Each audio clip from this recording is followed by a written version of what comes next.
वळूया पुढल्या महत्त्वाच्या बातमीकडे। बातमी अमरावतीची आहे, कारण पांढरी खानमपूर प्रवेशद्वाराचा वाद पेटण्याची शक्यता आता निर्माण झालेली आहे। ग्रामसभेत घेतलेला प्रवेशद्वाराचा ठराव सर्वानुमते रद्द करण्यात आलेला आहे। विशेष ग्रामसभा बोलावून प्रवेशद्वार उभारणीचा ठरावच रद्द केलेला आहे। ग्रामसभेला दुसऱ्या गटातील मोठ्या प्रमाणावर ग्रामस्थ उपस्थित होते।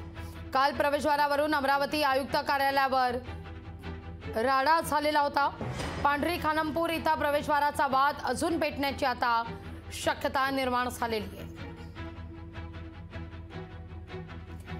26 जानेवारीला खरं तर ग्रामसभेत घेतलेला प्रवेशद्वाराचा हा ठराव आता सर्वानुमते रद्द करण्याचा निर्णय घेण्यात आलेला आहे। विशेष ग्रामसभा या सगळ्या मुद्द्यावर बोलवण्यात आलेली होती, ज्यामध्ये प्रवेशद्वार उभारण्याचा ठराव आता रद्द करण्यात आलेला आहे।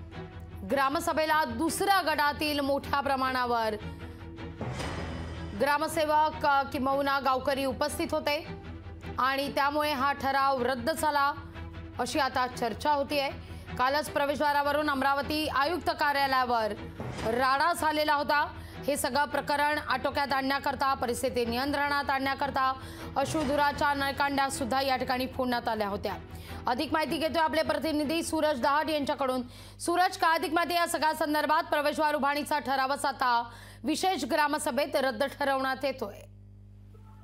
नक्कीच ज्या प्रवेशद्वारावरून संपूर्ण जो वाद सुरू होता आणि त्याच अनुषंगाने जर आज जर बघितलं तर काल मोठा या ठिकाणी राडा झालेला होता। विभागीय आयुक्त कार्यालयावर दगडफेक झाली होती, लाठीचार्ज झालेला होता। खरं तर हे प्रकरण अतिशय संवेदनशील असताना खानापूर ग्रामपंचायतने आज ग्रामसभा आयोजित केली होती आणि 26 जानेवारी रोजी तो ठराव घेण्यात आलेला होता। तो ठराव असा होता, डॉक्टर बाबासाहेब आंबेडकर यांचा तो संपूर्ण प्रवेशद्वार उभारणार होता आणि त्याला डॉक्टर बाबासाहेब आंबेडकर असं नाव सुद्धा देण्याचा तो ठराव होता। मात्र तोच ठराव जो आहे तो आता रद्द केल्यामुळे आता पुन्हा एकदा हा वाद चिघळण्याची शक्यता नाकारता येत नाही। एकंदरीत जर बघायला गेलं तर काल जे आहे ते आंदोलनकर्ते या ग्रामसभेमध्ये कोणीही उपस्थित होते। संपूर्ण जो आहे एकतर्फे जी ग्रामसभा झाल्याचा जो आरोप आहे त्या ठिकाणी करण्यात आलेला आहे। त्यामुळे या अनुषंगाने जर बघितलं गेलं तर हा ग्रामसभेचा ठराव जो आहे तो सर्वात महत्त्वाचा मानला जातो। ग्रामसभेच्या ठरावाला कुठल्याही प्रकारचे चॅलेंज नसतो। मात्र आता थेट 26 जानेवारीचा तो ठरावच रद्द झाल्यामुळे आता प्रवेशद्वार होणार की नाही होणार हे यामध्ये साशंकता या ठिकाणी निर्माण झाली। सूरज, धन्यवाद तुम्ही दिलेल्या सविस्तर माहिती करता।